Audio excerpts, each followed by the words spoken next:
This is an overview of an article entitled Cardiac Dysfunction in Duchenne Muscular Dystrophy is less frequent in patients with mutations in the dystrophin Dp116 coding region than in other regions. Published in the January 2018 issue of Circulation Genomic and Precision Medicine. Duchenne Muscular Dystrophy, or DMD for short, is an X-linked genetic disorder that typically manifests with muscle dysfunction in childhood and is diagnosed at that time. DMD affects about 1 in 5,000 live male births. The disease is caused by mutations in the DMD gene, which encodes the protein called dystrophin. Loss of dystrophin function results in impaired muscle function, which results in a greatly shortened lifespan. Supportive care of DMD patients has resulted in their living substantially longer than before. As a result of this, many DMD patients live long enough to develop dilated cardiomyopathy as part of their disease. They experience heart failure and arrhythmias and often die from the heart disease. Here's a schematic showing dystrophin in a muscle cell, whether skeletal muscle or cardiac muscle. Dystrophin forms a complex with glycoproteins and thereby creates links between the intracellular cytoskeleton, made up of molecules like actin, and the extracellular matrix. Dystrophin thus plays an important role in buttressing the muscle fiber as it contracts.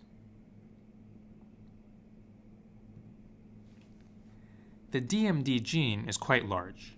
It spans a total of 79 exons, and it has a variety of promoters from which transcription can begin, some of them located in the midst of the gene. The consequence is that several different dystrophin isoforms of varying sizes are produced from the gene. Depending on the promoter site, the potential isoforms are designated Dp427, Dp260, Dp140, Dp116, and Dp71 in order of decreasing size.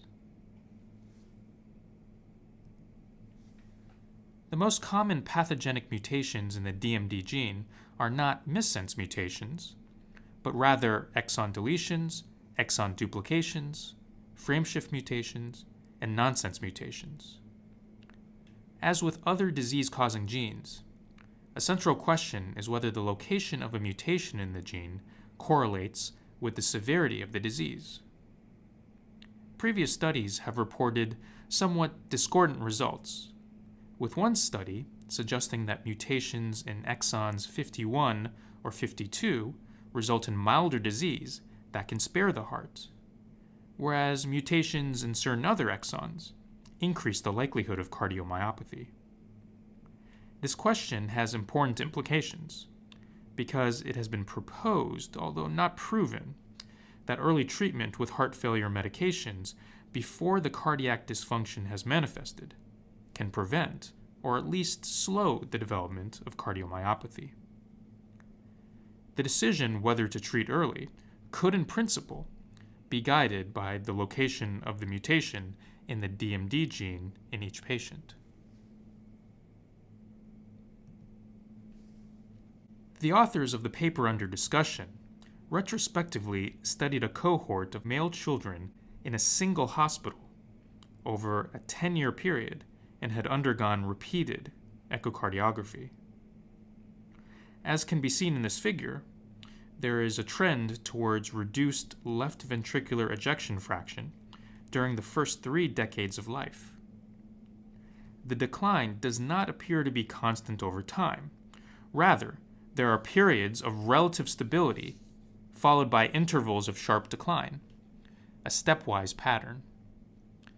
The intervals of decline start at about age 11 and age 26. The authors categorized the patients into 5 groups based on the locations of mutations in the DMD gene. If the mutation was in any exon from exon 1 to exon 79, it was presumed the mutation would disrupt the function of the Dp427 isoform of dystrophin. since almost all of the patients fulfilled this criterion. They were included in the Dp427 group. A subset of these patients had the mutation in an exon between exon 30 and exon 79, shown here as the blue zone. Since these mutations would disrupt the function of the Dp260 isoform, they were included in the Dp260 group, even though they were all also included in the Dp427 group. 3 increasingly smaller subsets were similarly defined as Dp140, Dp116, and Dp71, based on mutations being located in the purple, red, and orange zones. Of note, mutations upstream of the red zone, that is, somewhere between exons 1 and 55, would not be expected to affect the function of the Dp116 or Dp71 isoforms, since both of those isoforms start downstream of exon 55 and would not have the mutation. The promoters of the isoforms are circled in red to make this more clear. This is important to keep in mind when we consider the data on the next slide. The authors assessed cardiac dysfunction-free survival, that is, maintaining a status of normal left ventricular ejection fraction, among the different isoform groups defined in the last couple of slides. In the upper left, patients in the Dp260 group, the second largest group, are compared to patients not in the Dp260 group. The red line, labeled negative, indicates the patients in the Dp260 group. They are considered to have negative Dp260 function because their mutations would disrupt the Dp260 isoform. The black line, labeled positive, indicates the patients not in the Dp260 group because they would retain the full function of the isoform. In comparing the various groups, it is only in the lower left graph that there's a clear, statistically significant separation between the positive and negative groups. These groups are distinguished with respect to the status of the Dp116 isoform. The negative patients, those who have mutations disrupting the Dp116 isoform, actually seem to be protected from the development of cardiomyopathy. Note that these patients still have the skeletal muscle issues shared by all DMD patients. However, their mutations seem to put them at lower risk of cardiac dysfunction. Why might this be happening? One possibility is that loss of function of the Dp116 isoform, specifically in DMD patients, protects against cardiomyopathy.